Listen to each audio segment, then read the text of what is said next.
Chemical hair டைக்கு bye சொல்லிட்டு natural hair டைக்கு ஹை சொல்லுங்க. அமோனியா சல்ஃபேட் பிபிடி இல்லாமல் தயாரிக்கப்பட்ட ஜிகே நேச்சுரல்ஸோட நேச்சுரல் பிளாக் ஹேர் டை. வார்த்தை போர் என்பது ட்ரம்ப் சைட்ல இருந்து தான் இருக்கு. நம்ம சைட்ல இருந்து எந்த வார்த்தை போரும் இல்லை. அவரே இந்தியா மீது நான் வரி விதிக்க போகிறேன் என்றாரு. அவரே நான் சொன்னதுக்கு அப்புறம் ரஷ்யா ஆயில வாங்க மாட்டேன்னு சொன்னாரு. அவரே பேசிக்கிட்டு இருக்காரு. ஒன் மேன் ஷோ மாதிரி இருக்குது அவரின் போக்கு. அவர் எடுக்கும் நிலைப்பாடு அமெரிக்க மக்களே அதை எதிர்க்கிறார்கள். அதனால்தான் அவரின் ரேட்டிங் 44% உள்ளது. குறைந்த ரேட்டிங் கொண்ட உலக தலைவர்களில் ட்ரம்ப் ஒருவர். இதே போக்கு அவர் கடைபிடித்துக் கொண்டிருந்தால் ஒரு சமயம் வரும், அந்த சமயத்தில் அவரை இம்பீச் செய்து வீட்டுக்கு அனுப்பவும் நேரிடும். இந்திய பிரதமர் தேவையில்லாம வார்த்தைகளை விடமாட்டார். ட்ரம்ப்புக்கு மறைமுகமாக எப்படி பதில் சொன்னார்னா, உண்மை தடை விதிக்க போறான்டான்னா அடுத்த 3 மாதங்களுக்கு வோக்கல் ஃபார் லோக்கல் அப்படின்னு சொல்லிட்டு இந்திய பொருட்களே எல்லாரும் வாங்குங்க அப்படின்னாரு. ஸோ அமெரிக்காவுக்கு போகக்கூடிய இந்த வர்த்தக தடையால் அமெரிக்காவில் அந்த நடக்கக்கூடிய லாஸை உள்நாட்டு நம் மக்கள் வாங்கும் திறனை வைத்தே அதை பூர்த்தி செய்ய முடியும் என்பது மோடியின் நம்பிக்கை. நாம் எந்த நாட்டிடமிருந்தும் கையேந்தவில்லை. எந்த நாடும் நமக்கு எய்டுன்னா உதவி என்ற பெயரில் யாரும் பணம் கொடுப்பதில்லை. அதற்கு நேர்மாறாக நாம் 65 நாடுகளுக்கு $48 பில்லியன் அளவுக்கு உதவிக்கரம் நீட்டியுள்ளோம்.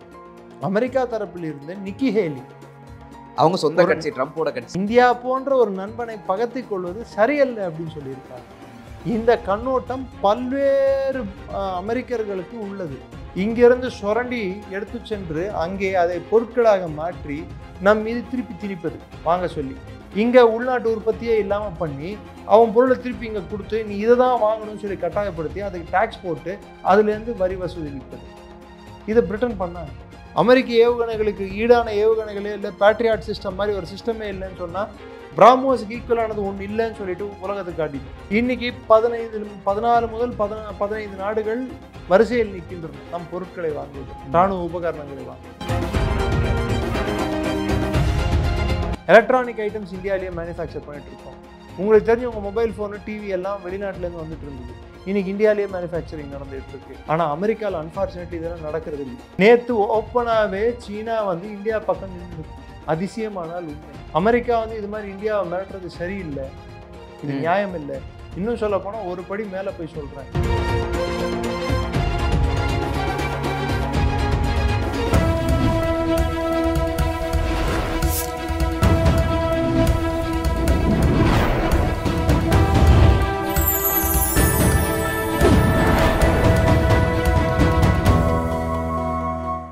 சேனல் 5 தமிழ் நேயர்களுக்கு வணக்கம். இன்றைய நேர்காணலில் நம்மோடு இணைந்திருப்பவர் டிஃபென்ஸ் அனாலிஸ்ட் திரு நிரஞ்சன் அவர்கள். வாருங்கள், அவரோடு பேசுவோம். சார் வணக்கம். வணக்கம். ஜெயின் சார். சார், ட்ரம்ப் தொடர்ந்து இந்தியா மீது இந்த வரியை நான் கணிசமாக உயர்த்துவேன் அப்படின்னு சொல்லிட்டு இந்தியாவுக்கு எதிரான கருத்தாவே தான் அவர் சொல்லிகிட்டே இருக்காரு. நம்ம சைடில் இருந்தும் இப்போ ஒரு கருத்து நம்ம தெரிவித்தோம். இந்த வரி போர், வார்த்தை போர் எப்போ முடிவுக்கு வரும்னு நினைக்கிறீங்க? வார்த்தை போர் என்பது ட்ரம்ப் சைட்ல இருந்து தான் இருக்கு. நம்ம சைட்ல இருந்து எந்த வார்த்தை போரும் இல்லை. ஒரு புறம் இருந்து தான் வருது. ஒரு புறம் அது கிட்டத்தட்ட அவரே கேள்வியும் நானே பதிலும் நானே, அதாவது பாட்டும் நானே பாவமும் நானே மாதிரி அவரே கேள்வி கேட்டுக்கிறாரு. அவரே இந்தியா மீது நான் வரி விதிக்க போகிறேன் என்றாரு. அவரே நான் சொன்னதுக்கு அப்புறம் ரஷ்யா ஆயில வாங்க மாட்டேன்னு சொன்னாரு. அவரே திரும்பி ரஷ்யா யுக்ரைன்ல நடக்கக்கூடிய மனித உரிமை மீறல்களும் இத்தனை 1000 பேர் செத்து போறாங்க, அதுக்கு இந்தியாவும் உடந்தேன்னு சொன்னாரு. அவரே பேசிக்கிட்டு இருக்காரு. ஒன் மேன் ஷோ மாதிரி இருக்குது. இந்த சைட்லேருந்து எந்த ரியாக்ஷனும் இல்லை, எந்த பதிலும் இல்லை. கொடுக்க வேண்டிய பதில் எம்இஏ ஷார்ட்டாக கிறிஸ்பாக ஒரு பேஜில் கொடுத்துட்டாங்க. படம் பார்த்து கதை சொல்லுன்னு சொல்லிட்டு போட்டு காட்டிட்டாங்க. உன்னோட நட்பு நாடுகளான யூரோப்பியன் யூனியன் எவ்வளோ வர்த்தகம் ரஷ்யா கூட வச்சுட்டு இருக்கு, நீ என்னெல்லாம் இன்னும் போர்க்காலத்தில் வாங்கிட்டு இருக்க, இன்க்ளூடிங் நியூக்ளியர் ஃப்ளூரைடு அப்படின்னு சொல்லிட்டு உன்னோட அணு உலைகளுக்கும் மற்றதுக்கும் அங்கேருந்தா நியூக்ளியர் ஃபியூல் வாங்குற, கெமிக்கல் ஃபர்டிலைசர்ஸ் ரஷ்யா கிட்டேருந்து வாங்குற. அப்போ உனக்கு வேற, உனக்கு கிடைச்சா வேற, எனக்கு கிடைச்சா வேறையா, நான் பண்ண தப்பு நீ பண்ண சரியா அப்படின்னு சொல்கிறோம். கேட்காம அந்த அறிக்கையிலேயே காட்டிட்டோம். உடனே அதை தான் கேட்டாங்களே, நம்ம இந்திய நிருபர் ஒருத்தர் கேட்குறாரு ட்ரம்ப் கிட்ட, இல்ல அது எனக்கு தெரியல அப்படின்ட்டு போயிட்டாரு. தெரியலன்னா அவருக்கு வெளிநாட்டுல நடக்கிறதெல்லாம் தெரியும், உள்நாட்டுல நடக்கிறது தெரியாது அவருக்கு. அவருக்கு புரியல தெரியல அப்படின்னா இது என்ன காட்டுதுறான்னா, ட்ரம்ப்புக்கு வந்து அவர் ரியல் எஸ்டேட்ல இருந்தார். ஸோ இந்த ஆர்ம் ட்விஸ்டிங், புல்லிங், இந்த இங்கே நம்ம ரியல் எஸ்டேட் ஏஜென்ட்டுங்க என்ன பண்ணுவாங்க, அதே ஆர்ம் ட்விஸ்டிங் புல்லிங் வந்து பண்ணால் நம்ம பயந்துருவாங்க, இந்தியா வந்து அடிபணிஞ்சிரும், மோடி அடிபணிஞ்சிருவார் அப்படின்ற ஒரு எண்ணோட்டம் இருக்குது அவருக்கு. ஆனால் அது நடக்கிறதுக்கான வாய்ப்பே இல்லை எனக்கு தெரிஞ்சு. பண்ணவும் மாட்டாங்க இந்தியா. ரெண்டாவது, இந்திய பிரதமர் வந்து தேவையில்லாமல் வார்த்தைகளை விடமாட்டார். அவர் பேசுகிற ஒவ்வொரு வார்த்தைக்கும் உள்ளர்த்தம் உண்டு, ஆழமான கருத்துக்கள் உண்டு. பேசினார், ட்ரம்ப்புக்கு மறைமுகமாக எப்படி பதில் சொன்னார்னா, உண்மை தடை விதிக்க போகிறான்டான்னா அடுத்த 3 மாதங்களுக்கு வோக்கல் ஃபார் லோக்கல் அப்படின்னு சொல்லிட்டு இந்திய பொருட்களே எல்லாரும் வாங்குங்க அப்படின்னாரு. ஸோ அமெரிக்காவுக்கு போகக்கூடிய இந்த வர்த்தக தடையால், இந்த வர்த்தக நிபந்தனைகளால் அமெரிக்காவில் அந்த லாஸ் நடக்கக்கூடிய லாஸை உள்நாட்டு நம் மக்கள் வாங்கும் திறனை வைத்தே அதை பூர்த்தி செய்ய முடியும் என்பது மோடியின் நம்பிக்கை.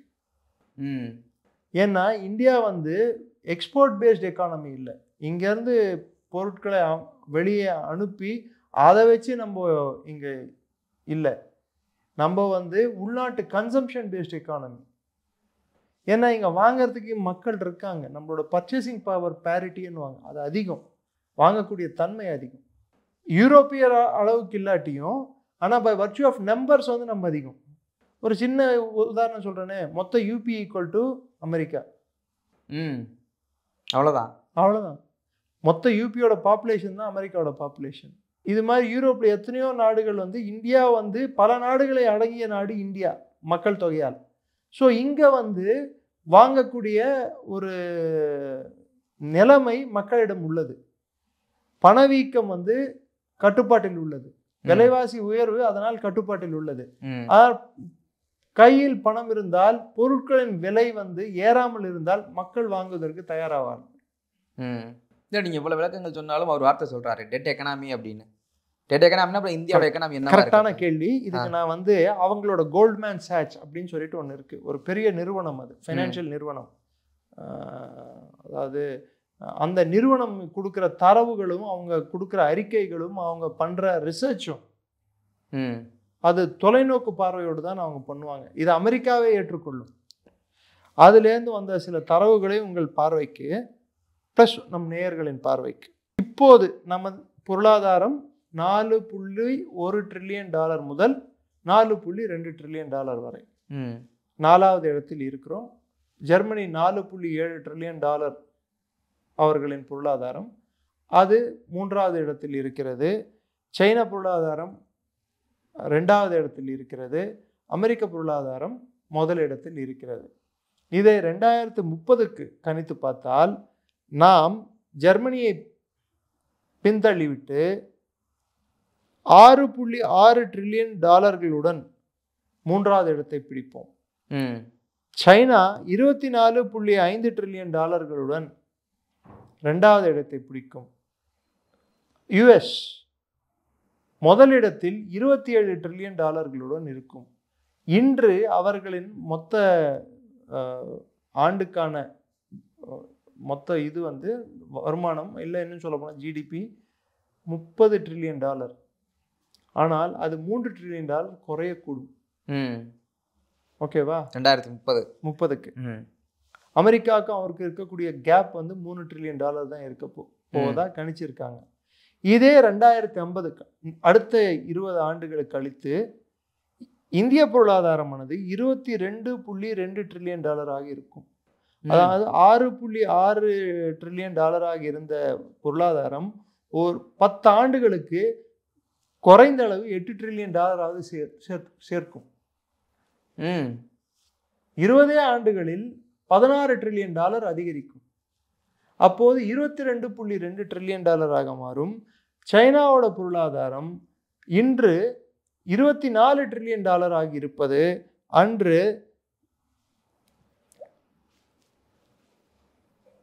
37.2 ட்ரில்லியன் ஆகி இருக்கும். அதாவது இன்னைக்கு 27ல இருந்து 37 10 ட்ரில்லியன் 5 ட்ரில்லியன் டாலர் வந்து ஒரு 10 ஆண்டுகளுக்கு 5 ட்ரில்லியன் டாலர்கள் அவர்கள் பொருளாதாரத்தில் அதிகரித்துக் கொள்வார்கள். இதே அமெரிக்கா ஆனது 27 ட்ரில்லியன் டாலரிலிருந்து 20 ஆண்டுகளில் கிட்டத்தட்ட 42 ட்ரில்லியன் டாலராக மாறக்கூடும். 42 ட்ரில்லியன் டாலர் என்றால் ஒரு ஆண்டுக்கு 6 ட்ரில்லியன் டாலர் சேர்க்க போகிறது என்று கணிப்பு. இதே 2075க்கு சைனாவின் பொருளாதாரம் அமெரிக்காவை பின்தள்ளி 57 ட்ரில்லியன் டாலராக மாறக்கூடும்.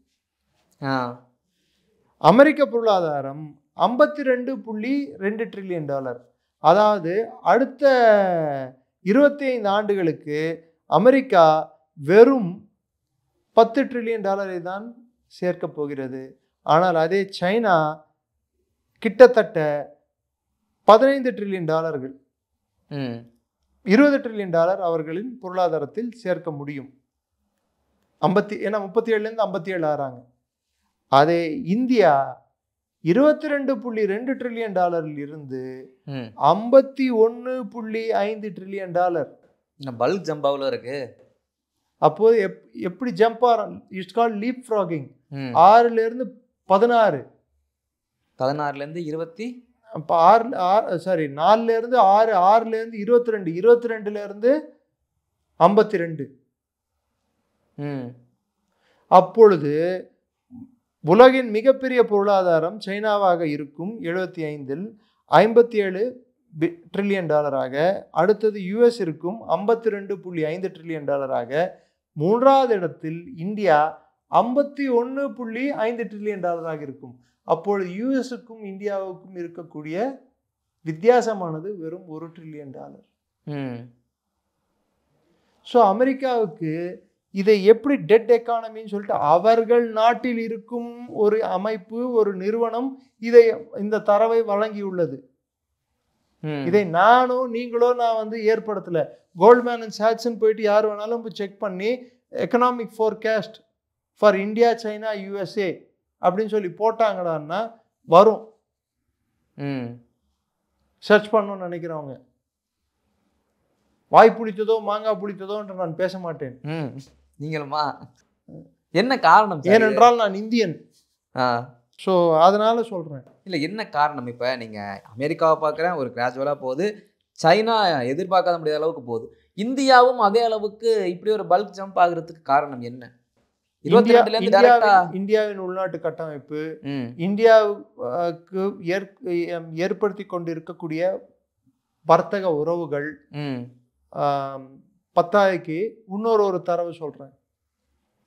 இந்த தரவு உங்களை வேக்க வைக்கும். அதே சமயத்தில் இந்தியாவை பார்த்து உங்களுக்கு வந்து ஒரு இந்தியனாக இருக்கிறதுக்கு நீங்கள் பெருமைப்படுவீங்க. ஒரு காலத்தில் நாம் தங்கத்தை எடுத்துகிட்டு போயிட்டு உலக வங்கியிடம் அடகு வைத்தோம். IMF லோன் 90-91 காலகட்டத்தில். இன்று நாம் எந்த நாட்டினிடமிருந்தும் கையேந்தவில்லை. எந்த நாடும் நமக்கு எய்டுன்னா உதவி என்ற பெயரில் யாரும் பணம் கொடுப்பதில்லை. அதற்கு நேர்மாறாக நாம் 65 நாடுகளுக்கு 48 பில்லியன் டாலர் அளவுக்கு உதவிக்கரம் நீட்டியுள்ளோம். Low interest rate. இது பங்களாதேஷும் அடக்கம், ஸ்ரீலங்காவும் அடக்கம். பாகிஸ்தானுக்கு தவிர்த்து எல்லா நாடுகளுக்கும் ஹெல்ப் பண்ணியிருக்கோம். 65 நாடுகள். இதுல பல நாடுகள் ஆப்பிரிக்க நாடுகள். ஸோ நமது வர்த்தகமானது அமெரிக்காவை நோக்கி இல்லாமல் வளரும் நாடுகளை நோக்கி நாம் போய்கொண்டிருக்கிறோம். NAM என்ற நான் அலைன் மூவ்மெண்ட் என்ற ஒரு அமைப்பு, அது அரசியல் சார் அமைப்பாக பனிப்போர் காலகட்டத்தில் நான் யுஎஸ் பக்கமும் இருக்க மாட்டேன், சோவியட் ரஷ்யா பக்கமும் இருக்க மாட்டேன் என்று ஒரு நடுநிலை எடுத்தார்கள். அது அரசியல் கோட்பாடாக இருந்தது. அதை மெதுமெதுவாக இன்று மாற்றி அதை ஒரு பொருளாதாரம் சார்ந்த, ஒரு உலக புவிசார் அரசியல் சார்ந்த, பாதுகாப்பு சார்ந்த ஒரு விஷயமாக அதற்கு வடிவம் கொடுத்து மல்டி அலைன்டு ஸ்ட்ராட்டஜி என்று இன்று மோடி மாற்றியுள்ளார். நான் அவருக்கும் நண்பனாக இருப்பேன், உங்களுக்கும் நண்பனாக இருப்பேன். இஸ்ரேலுக்கும் நான் நண்பன் தான், பாலஸ்தீனுக்கும் நண்பன் தான். ஈரானிடமிருந்து எண்ணெய் வாங்குவேன், இஸ்ரேலிடமிருந்து ஏவுகணை வாங்குவேன். ஈரானில் சபார் போர்ட்டை நான் கட்டுவேன், இஸ்ரேல் ஹைஃபா போர்ட்டையும் கட்டுவேன். அங்கே பங்களாதேஷிலும் நான் உதவி செய்வேன், இங்கே இலங்கைக்கும் உதவி செய்வேன். கம்போடியாவுடனும் நட்பு பாராட்டுவேன், தாய்லாந்துடனும் நட்பு பாராட்டுவேன். அவர்களுடன் வர்த்தகம் வைத்துக் கொள்வேன், கம்போடியாவுடன் வர்த்தகம் வைத்துக் கொள்வேன். ஸோ யாரும் எனக்கு எதிரி அல்ல. இதுதான் விஸ்வ பந்து என்று மோடி முன்வைத்த திட்டம். பந்து என்றால் யார்? சொந்தம். நான் உலகத்துக்கு சொந்தக்காரன், எல்லோருக்கும் நான் நண்பன், எல்லோருக்கும் என் சொந்தங்கள். வாழவிடு, நீங்களும் வளருங்கள், நானும் வளர்கிறேன். பட் அமெரிக்கா இன்று கைப்பிடிக்கும் ஸ்ட்ராட்டஜியானது ஒரு காலத்தில் பிரிட்டன் கைப்பிடித்த ஒரு கோட்பாடு, ஒரு கொள்கை. இங்கிருந்து சுரண்டி எடுத்து சென்று அங்கே அதை பொருட்களாக மாற்றி நம் மீது திருப்பி திணிப்பது, வாங்க சொல்லி. இங்க உள்நாட்டு உற்பத்தியே இல்லாம பண்ணி அவன் பொருளை திருப்பி இங்க கொடுத்து நீ இதை தான் வாங்கணும்னு சொல்லி கட்டாயப்படுத்தி அதுக்கு டாக்ஸ் போட்டு அதுலேருந்து வரி வசூலிப்பது. இதை பிரிட்டன் பண்ணாங்க. அதே தான் உலகப்போருக்கு அப்புறம் பிரிட்டன் சாய்ந்த பிற்பாடு, முதல் உலகப் போரால் தன் இருப்பை பாதி தொலைத்தது. 2ஆம் உலகப் போரால் முழுமையாக சூரியன் அஸ்தமிக்காத ஒரு பிரிட்டிஷ் சாம்ராஜ்யம் வீழ்ச்சி அடைந்தது. அந்த போரில் 2 பக்கமும் உதவிக்கரம் நீட்டி லாபம் அடைந்து கடைசியில் போரை நிறுத்துவோம் என்று நடுவில் புகுந்து 41 வரைக்கும் ஜப்பான் பர்ல் ஹார்பர் மேலே குண்டு போடுற வரைக்கும் 2 ஆண்டுகள் அமெரிக்கா வந்து அந்த போர் பக்கமே தலை வச்சு படுக்கல. தெரியுமா உங்களுக்கு? உலகப்போரில் அதுக்கு முன்னாடி 2ஆம் உலகப் போரில், முதல் உலகப் போர்லையும் அமெரிக்க கப்பல் ஒன்றுத்தை வந்து அட்டாக் பண்ணுற வரைக்கும் அதை கூட ஜெர்மனி பண்ணிச்சுன்னு சொல்கிறாங்க. ஆனால் பிரிட்டனே பண்ணிச்சு அமெரிக்காவை போரில் இழுக்கிறதுக்கு. அது நடக்கிற வரைக்கும் அமெரிக்கா 2 பேருக்கும் சப்ளை பண்ணிட்டு இருந்தான். போர் ஒரு 2 நாடுகளுக்கு இடையே போர் நடைபெறுவது என்றால் அதில் அதிகம் பலனடைவர்கள் யார்? எண்ணெய் வர்த்தகம், ஆயுத வர்த்தகம். இது யார் அதிகம் பண்றது? இன்று அதில் நாம் கை வைத்துள்ளோம். ஆண்டுக்காண்டு நமது டிஃபென்ஸ் எக்ஸ்போர்ட் வளர்ந்து கொண்டே இருக்கிறது. இன்று 23,000 கோடி எக்ஸ்போர்ட்ல இருந்து நம்ம கிடைக்கக்கூடிய வருமானம், ஈட்டக்கூடிய வருமானம். அதான் இவ்வளவு கோவமா? பின்ன உலகத்திலேயே தலை சிறந்த போர் விமானம் சொல்றத 5 வாரங்கள் நம்ம தரையிறக்கி அது 10 லட்ச ரூபா காசை வாங்கி அதை OLXல எல்லாம் போட்டு அசிங்கப்படுத்தி போயிட்டு வான்னு சொல்லி அனுப்பி விட்டோம் திரும்பி. இது கோபம் வராதா? நாளைக்கு அந்த பிளேனை யாராவது வாங்குவானா? அமெரிக்க ஏவுகணைகளுக்கு ஈடான ஏவுகணைகளே இல்லை, பேட்ரியாட் சிஸ்டம் மாதிரி ஒரு சிஸ்டமே இல்லைன்னு சொன்னால் பிராமோஸ்க்கு ஈக்குவலானது ஒன்று இல்லைன்னு சொல்லிட்டு உலகத்துக்கு காட்டிட்டோம். ஆகாஷ்க்கு ஈக்குவலானது ஒன்று இல்லைன்னு சொல்லிட்டோம். இன்னைக்கு 14 முதல் 15 நாடுகள் வரிசையில் நிற்கின்றன நம் பொருட்களை வாங்குவதற்கு, இராணுவ உபகரணங்களை வாங்குவதற்கு. இது யார் மடியில் அடிமடியில் கை வைக்கிற வேலை? பிரான்ஸ் என்ன பண்றான்? என்னோட ரஃபேல் பிளேன்களை உள்நாட்டிலேயே தயாரிச்சுக்கலாம், டாடா கூட டீல் சைன் பண்ணியிருக்கான், உங்க நாட்டிலேயே தயாரிச்சுக்கோங்கன்ட்டு. இதுக்கு ஒரு ஸ்டெப் மேலே போய் ரஷ்யா என்ன பண்ணியிருக்கான்? 5th ஜென்ரேஷன் ஏர்கிராஃப்டாக இருக்கக்கூடிய S-57 நீ தயாரிச்சுக்கோ, அதில் உனக்கு தேவையானதை செட் பண்ணிக்கோ, தேவையாக இருந்தால் மற்ற நாட்டுக்கு விற்றுக்கோ. இது நடுவில் காவேரி இன்ஜின்னு சொல்லிட்டு நம்ம புது இன்ஜினே வந்து நம்மளோட அட்வான்ஸ் மீடியம் காம்பேட் ஏர்கிராஃப்ட் அப்படின்னு சொல்லிட்டு புது ரக விமானத்தை நம்ம கட்டி அமைத்து கொண்டிருக்கிறோம் அதை மேனுஃபேக்சர் பண்ணுறதுக்கு. அதுக்கு அமெரிக்காக்காரன் இப்போ ஜி இன்ஜினில் காட்டின, அதாவது தேஜஸ் இன்ஜினை வந்து கொடுக்குறேன்னு சொல்லி இத்தனை நாள் இழுத்தடிச்சு இப்போ தான் கொடுக்க ஆரம்பித்து அதுக்கும் பல்வேறு பிரச்சனைகள் உண்டாக்க. அதில் கற்றுக்கிட்ட பாடம் என்னடான்னா, நம் சுயநிலை அடைய வேண்டும். தன்னிலை பெற்ற நாடாக யார் மீதும் யாருடைய உதவியும் நம்பாமல் நம் உற்பத்தியை நாமே பெருக்கி ஆக வேண்டும். அதற்கு முன்னுதாரணம் தமிழ்நாட்டை சேர்ந்த ராமேஸ்வரத்தை சேர்ந்த திரு அப்துல் கலாம் அவர்கள், பாரத ரத்னா அப்துல் கலாம் அவர்கள் நமக்கு காட்டிய வழி. இன்டிகிரேட்டட் மிசைல் டிஃபென்ஸ் ப்ரோக்ராம் என்ற பேரில் பிருத்திவி, அக்னி இதெல்லாம் வந்து எந்த நாட்டோட சப்ளை இல்லாமல் இவர் உற்பத்தி செய்தார். இன்று அதே கொள்கையை இந்தியா வந்து மோடியின் கீழ் இன்னும் விரிவுபடுத்தி உள்ளது. இன்னைக்கு செமிகண்டக்டர்ஸ் இந்தியாவிலேயே மேனுஃபேக்சர் பண்றதுக்கு ரெடி ஆயிட்டு இருக்கும். எலக்ட்ரானிக் ஐட்டம்ஸ் இந்தியாவிலேயே மேனுஃபேக்சர் பண்ணிட்டு இருக்கோம். உங்களுக்கு தெரிஞ்ச உங்க மொபைல் போனு டிவி எல்லாம் வெளிநாட்டுல இருந்து வந்துட்டு இருந்தது, இன்னைக்கு இந்தியாவிலேயே மேனுஃபேக்சரிங் நடந்துட்டு இருக்கு. ஆனா அமெரிக்காவில் அன்பார்ச்சுனேட்லி இதெல்லாம் நடக்கிறது இல்லை, சைனால இருந்து போயிட்டு இருக்கு. லேப்டாப் யார் வந்து முதல்ல யூஸ் பண்ண ஆரம்பிச்சானோ அவன் லேப்டாப்பை இன்னைக்கு தாய்வான்லையும் சைனாவிலும் தான் மேனுஃபேக்சர் ஆகி கொண்டிருக்கிறது. ஸோ இதுதான் அமெரிக்காவின் சூழ்நிலை. இந்த சூழ்நிலை காரணமாக நாளைக்கு உற்பத்தி திறன் கொண்ட நாடு, அந்த உற்பத்தியை மக்கள் கிட்ட எடுத்துட்டு போய் சேர்க்கக்கூடிய தன்மை உள்ள நாடு, அந்த பொருளை வாங்கும் தன்மை உள்ள மக்கள், இது மூன்றும் இருந்தால் மட்டும்தான் பொருளாதாரம் வளரும். இது அமெரிக்காவிடம் இல்லை. அதற்கு பதிலாக இது மாதிரி அவர்கள் வர்த்தக போர் ஏற்படுத்துவதால் இங்கே இல்லை, உலகம் முழுவதும் ஒரு அசாதாரண சூழலையும் ஒரு இக்கட்டான ஒரு சூழ்நிலையும் பண வீக்கத்தையும் ஒரு விதமான ஆர்டிஃபிஷியல் இன்ஃப்ளேஷன், பணவீக்கத்தை, செயற்கையாக ஒரு பணவீக்கத்தை ஏற்படுத்தி அதனால் விலைவாசி உயரை ஏற்படுத்துவதால் பல நாடுகளின் வளர்ச்சியை அமெரிக்கா தடுக்க முடியும் என்று நினைக்கிறார்கள். இல்லை, அதுக்காக தான் ரஷ்யா அப்படி சொல்லியிருக்குதா? நீங்கள் வரி விதித்து மற்ற நாடுகளை பயமுறுத்தி உங்கள் கட்டுப்பாட்டை வச்சுக்கன்னு நினைக்கிறீங்க, ஆனால் எனக்கு இந்தியா சீனா போன்ற பிரிக்ஸ் நாடுகள் ரஷ்யாவுக்கு உறுதுணையாக இருக்கும் அப்படின்னு ரஷ்யா நேற்று சொல்லியிருக்கு. ஆமாம், அது அந்த அளவுக்கு சீனாவும் இந்தியாவும் அந்த அளவுக்கு, சீனா சொல்லிட்டாங்க நேற்று ஓப்பனாகவே சீனா இந்தியா பக்கம் நின்று இருக்கு. அதிசயமானால் உண்மை. என்ன எப்படி? அமெரிக்கா இது மாதிரி இந்தியாவை மிரட்டுறது சரியில்லை, இது நியாயம் இல்லை. இன்னும் சொல்ல போனால் ஒரு படி மேலே போய் சொல்கிறேன். ஷாங்காய் கோஆபரேஷன் ஆர்கனைசேஷன் மீட்டிங்க்கு இந்திய பிரதமர் அவர்கள் சைனா செல்கிறார். அங்கே ஷி ஜின்பிங்கை சைன அதிபரை சந்திப்பதற்கு நிறைய சாத்தியக்கூறு உண்டு. அந்த சந்திப்பின் போது புட்டின் அவர்கள், அதாவது ரஷ்ய அதிபர், இந்திய பிரதமர், சைன அதிபர் 3 பேரும் கைகோர்த்து அவர்கள் மிலிட்ரி பீரியடில் பங்கேற்பதற்கும் வாய்ப்புகள் உண்டு என்று சில தகவல்கள் தெரிவிக்கின்றன. இது அமெரிக்காவுக்கு பெரிய ஒரு ஷாக்கு. பிரதமர் பேச மாட்டார், ஜெய்சங்கர் பேசுவார். ஆனால் அவரின் பேச்சின் தன்மையானது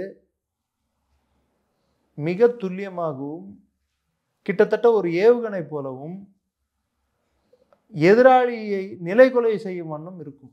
இப்போ கேட்டாங்க பாருங்க, நீ நியூக்ளியர் இது ஃபியூயல் வாங்கிட்டு இருக்கியே அவங்க கிட்ட இருந்து, ப்ளஸ் கெமிக்கல் ஃபர்டிலைசர் வாங்கிட்டு, இதெல்லாம் நிறுத்திட்டியா, நீ என்ன சொல்றிய, நீ ஒழுங்கா அப்படின்னு சொல்லி கேட்டா. ஆமா, பதில் இல்லை அமெரிக்காவிடம். அதனால்தான் அமெரிக்கா தரப்பில் இருந்து நிக்கி ஹேலி, நிக்கி ஹேலி பேசியிருந்தாங்க. அவங்க சொந்த கட்சி, ட்ரம்போட கட்சி ரிப்பப்ளிக்கன் செனேட்டரு, இந்தியா போன்ற ஒரு நண்பனை பகத்திக் கொள்வது சரியல்ல அப்படின்னு சொல்லியிருக்காங்க. இந்த கண்ணோட்டம் பல்வேறு அமெரிக்கர்களுக்கு உள்ளது. இந்தியா மீது அவர்களுக்கு இருக்கக்கூடிய, ஃபார் எக்ஸாம்பிள் சாஃப்ட்வேர் இண்டஸ்ட்ரியிலேருந்து இந்தியன்ஸை வேணான்னு சொல்லி ஒதுக்கிட்டேன்னா அமெரிக்காவில் ரிப்ளேஸ் பண்ணுறதுக்கு ஆள் இல்லை. இருக்கிற 33 கோடி பேர்ல எத்தனை பேர் அங்க வருவான்? என்ன பேருக்கு அறிவு இருக்காத கையால்? அதை இலான் மஸ்க் சொல்லியிருக்காரு. இந்தியன்ஸை நீ கொடுக்கலன்னா இங்க படிச்சவன் இல்ல, அப்படியே படிச்சவன் இருந்தாலும் அவனுக்கு திறன் இல்லைன்னு சொல்லியிருக்காரு இலான் மஸ்க்.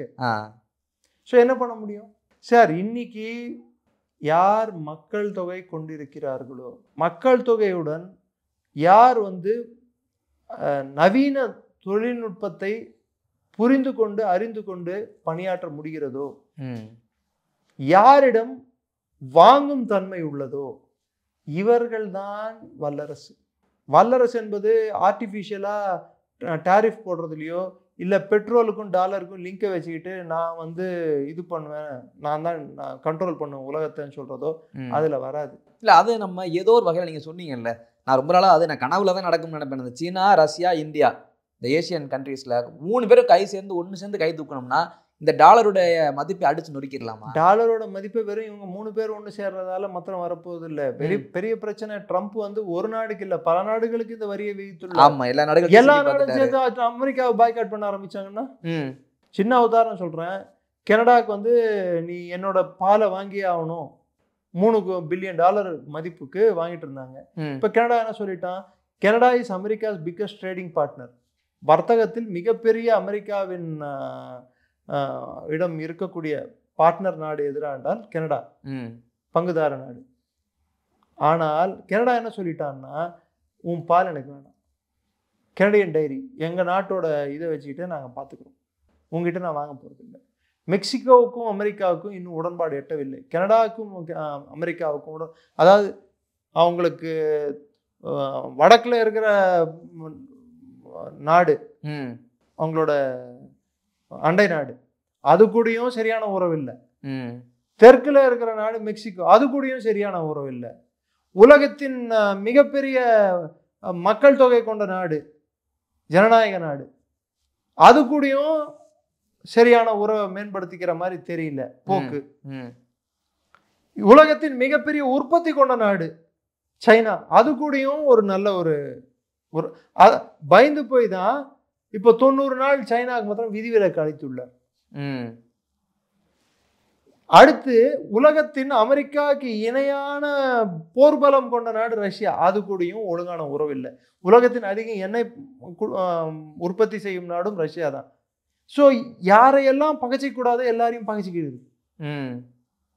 அதுக்கு தான் அந்த அம்மா அந்த கேள்வி கேட்டிருக்காங்க நிக்கிகளே. ரெண்டாவது, நீ பொருளை வாங்காமல் இருக்க போகிறதால, அந்த டாக்ஸ் விதிக்க போகிறதால, உள்நாட்டு கட்டமைப்பை நீ வளர்க்காம டாக்ஸை விதிச்சா எப்படி? இந்த ஜீன்ஸ் பேண்ட் இந்தியாவில் இனிமேல் வரக்கூடாது, பேண்ட் அப்படின்ற. சரி, ஜீன்ஸ் பேண்ட் போடணும்னு நினைக்கிறவன் கடைக்கு போகும்போது அவன் ஜீன்ஸ் பேண்ட் வேணும்னு சொல்லி கேட்டால், இது தாராளமயமான உலகம் சார். இந்த ஜீன்ஸ் பேண்ட்டுக்கு ரிப்ளேஸ்மெண்ட்டாக இங்கே ஜீன்ஸ் பேண்ட் தைக்கிறவன் எவனா ஒருத்தன் இருக்கணும்ல, கண்டிப்பாக கம்பெனி இருக்கணும்ல. அந்த கம்பெனியை உருவாக்கிட்டு நீ அதுக்கப்புறம் தடை பண்ணு. நீ தடை பண்ணிட்டு கம்பெனியை உருவாக்குறேன்னு சொன்னா அப்படித்தான் ஃபார்மசியை சொல்றாரு அவரு. ஆமா, நான் இங்க தயாரிச்சுக்கிறேன் நீ தயாரிச்சுக்க. இனிமேல் இப்போ நாளைக்கு சோறு போடுறேன், இன்னைக்கு ஃபுல்லா பட்டினிடுன்னா கோவிட் மாதிரி ஏதோ ஒன்று வருது. இப்ப என்ன பண்ணுவாரு? என்ன பண்ணுவாரு? மிரட்டுவாரா, உருட்டுவாரா?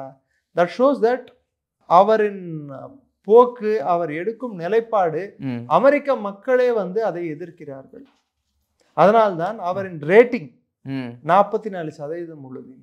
வந்து 196 நாட்களே ஆயிற்று. இந்நிலையில் குறைந்த ரேட்டிங் கொண்ட உலக தலைவர்களில் ட்ரம்ப் ஒருவர்.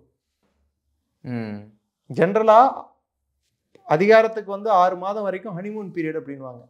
அவங்க தப்பே செஞ்சா கூட மக்கள் கண்டுக்க மாட்டாங்க. ஆனா இவர் வந்து 6 மாசத்திலேயே இவர் கெட்ட பேர் வாங்கிட்டார். இதே போக்கு அவர் கடைபிடித்து கொண்டிருந்தால் ஒரு சமயம் வரும், அந்த சமயத்தில் அவரை இம்பீச் செய்து வீட்டுக்கு அனுப்பவும் நேரிடும். ஏன்னா ஒரு காரணம் இருக்கு. அமெரிக்காவில் வந்து ஆர்டிகல் 1 செக்ஷன் 8 அப்படின்னு சொல்லுவாங்க அமெரிக்கா அரசியல் சாசன சட்டத்தில். அதன்படி யுஎஸ் காங்கிரஸுக்கு, ஒரு நாட்டின் மீது போர் தொடுக்க வேண்டும் என்றால் கூட காங்கிரஸுக்கு அதிகாரம் உண்டு. இது மாதிரி டேரிஃப், அதாவது கீழவை, அதுக்கு அங்கதான் வந்து அவர் எது வேணாலும் பண்ணியிருக்கணும். அதுக்கு போகாம 1945க்கு அப்புறம் அமெரிக்கா கிட்டத்தட்ட இராணுவ நாடாகவே மாறிவிட்டது. பிரசிடென்ஷியல் டிக்ளரேஷன், எக்ஸிக்யூட்டிவ் ஆர்டர்னு சொல்லிட்டு.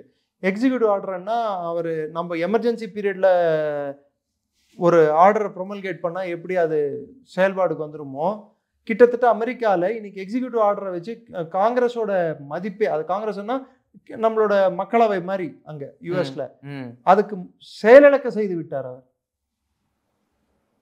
இன்னைக்கு அவர் எல்லாமே எக்ஸிக்யூட்டிவ் ஆர்டர் தான்.